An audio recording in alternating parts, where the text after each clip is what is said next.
The dust has settled on the recruiting trail for the Red Raiders, and where do they rank nationally and within the Big 12 in both the high school and the transfer portal rankings? We'll discuss that in today's video, plus a Red Raider announces his intention to head to the NFL. Hey, how's it going, everybody? It's RC Maxfield here for the Back to 12 podcast. If you haven't already, be sure to hit that like button, subscribe, and notification bell. I know how many of y'all watch these videos and aren't subscribed, let alone hit the notification bell. I'm looking at you 63%ers. Hit that subscribe button and turn on the notification bell to stay in the know on Texas Tech football all year long, not just during the season. We've got you covered during the offseason as well with the latest breaking news, rumors, film breakdowns, recruiting, so much more. Join the most engaging Texas Tech community here on YouTube in the Back to 12 podcast by simply hitting that subscribe button. We're going to talk about recruiting in terms of where Texas Tech ranks nationally within the Big 12 and everything like that, including, well, the highest ranked offensive player and highest ranked defensive player according to the 24 composite scores in the high school rankings for Texas Tech. But before we do that, I want to hear from y'all. Give a grade to Joey McGuire and crew when it comes to the recruiting trail, an A, B, C, D, or F. Let me know down in the comments below. And if you want to expand on your grade, you can do that as well. This will be the pinned comment on the video down below. Now, I did mention that a Texas Tech Red Raider announced his intentions to go to the NFL draft. That will be Rabbit. And he said this: I would like to start off saying thank you to Texas Tech Athletics and this university for allowing me to pursue my dreams both on and off the field. I wouldn't be the man I am today without the scarlet and black. I want to give the biggest thank you to my mother and my inner circle. This has been a heck of a journey and wouldn't want to go down this path with anyone else. To Coach Matt Wells and Coach Patterson, thank you for believing in a small town kid. I am forever thankful to both of you for giving me a scholarship to the best university where I have been able to learn what it really means to strive for greatness. To Coach McGuire and his staff, I could go on and on. These past 2 years of my life have been life-changing. I got to watch the birth of my daughter and felt so much love from everyone in our building. I've learned what it is to be a man and become the best version of me on the field and off of it. And I could pursue my dreams of playing in the NFL. Lastly, to my teammates, I wouldn't have made it here without you guys and with the blood, sweat, and tears that we put in every single day for the betterment of ourselves and the memories that will never be forgotten. I am truly thankful for every one of you who has entered my life. I cannot wait for what the future holds as I chase my dreams in the NFL draft. Thank you all, and wreck 'em. Now, he's one of the best there is, and it's going to go down as one of those guys where Rabbit is really what it means to be a Red Raider, right? He stuck through the coaching change and became a better player for it. He came back for his super senior year, his COVID year, as a lot of people call it.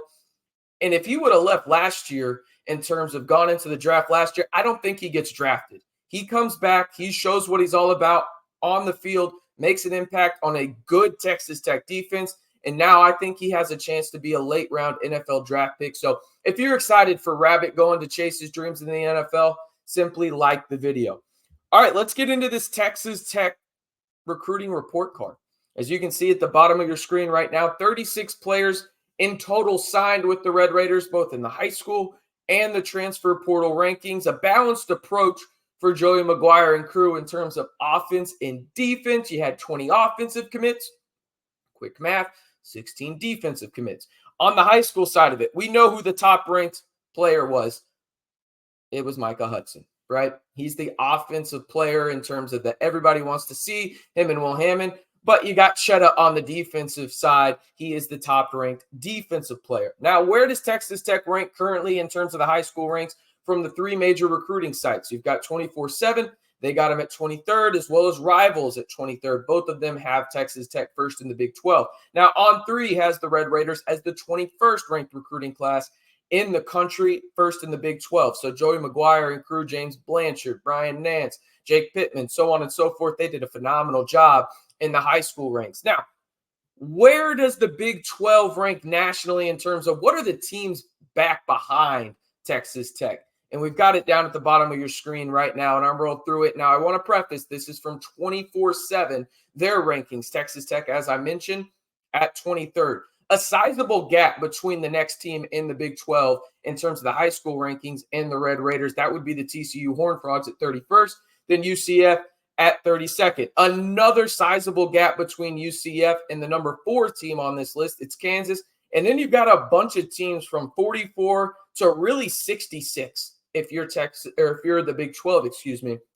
It goes Kansas at 44. Then you've got West Virginia at 46, Arizona at 49, Cincinnati 51st, Arizona State 52nd, BYU 54th, Iowa State 55th, Oklahoma State 56th, Kansas State 62nd, excuse me, Utah 63rd, Baylor 66th. Then to round out the Big 12 in those final 2 teams, it is Houston at 71st with Colorado rounding out the Big 12 in its entirety at 98th. Now, Texas Tech didn't stop there. As we know, they were solid in the transfer portal as well. Looking at those ranks from 24/7, Rivals, and On3, 24/7 Sports has Texas Tech as the 6th ranked overall recruiting class as it stands right now.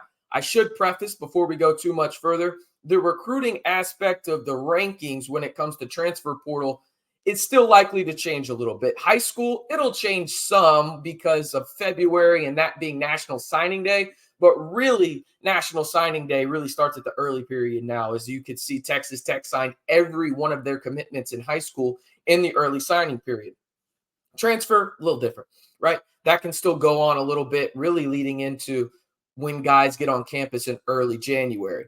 Now, 24/7 Sports, as I mentioned, has Texas Tech 6th in the country, but 3rd in the Big 12 behind Colorado and then TCU. Rivals has Texas Tech as the 5th best transfer recruiting class in the country, 3rd in the Big 12, only behind Colorado than Arizona State. On3 has the Red Raiders at 13th, 2nd best in the Big 12, only behind Colorado. Now, let's look at the entirety of the Big 12 as it stands of December 22nd in terms of the transfer portal class. As I mentioned, Colorado's 1st, TCU is 4th, and Texas Tech is 6th. Now, these are all 24/7 Sports rankings, okay? Each and every one of them. Arizona State comes in at 8th. Houston, 11th. Then a sizable gap down to 5 to 6, in terms of Houston to Cincinnati. It goes from 11 to 28. Cincinnati is the 28th best transfer recruiting class right now. West Virginia at 33, Utah at 36. Then you've got Baylor at 43, and then Kansas State 45, Arizona 50th, Kansas 52nd, BYU 53rd. Then you've got UCF at 55, Oklahoma State at 61, and then a sizable gap from 15 to 16. Iowa State is actually tied for 91st in the country with a bunch of teams that just have one transfer portal commitment.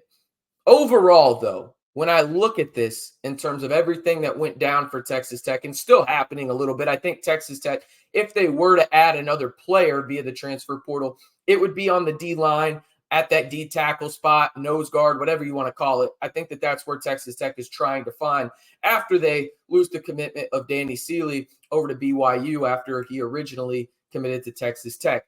Overall, though, in both the high school and transfer portal classes, I think this is just about as good as you can ask for Texas Tech and Joey McGuire and crew in year number 3. It's gone up each and every year. They've got impactful players. Now it comes down to the fact of this is year 3 for Joey McGuire. What does that initial recruiting class look like now that they're a couple years older, now that they're going to have a chance to potentially come in and have a spot or two on this roster in terms of the starting positions? Now you're decreasing that gap. I've talked about it multiple times, from starters to second string, right? That's the big thing for Texas Tech in terms of impactful depth. And that's what they're doing in terms of the transfer portal class on the immediate aspect of it. And then in the high school ranks, you're going to have some immediate impact players like a Micah Hudson. But overall, you're just decreasing that talent gap from your starters to your second strings. And that's really where Texas Tech had to get better. And I think Joey McGuire and crew knew that. And they've gone out and addressed it in a big way, both in the high school and transfer portal rankings. All right, one more time, grade them for me. What grade would you give Texas Tech and Joey McGuire and crew on the recruiting trail? Simple: A, B, C, D, F. If you want to give a reason why, by all means do so. This will be the pinned comment down below. And if you haven't already, be sure to like the video, hit that subscribe button. I'm talking to you, 63%ers. I know who you are. I know who you are. And turn on that notification bell as well to stay in the know on Texas Tech football, not only on the gridiron, but off of it. We've got you covered all off season long right here on the most engaging Texas Tech community on YouTube and the Back to 12 podcast channel.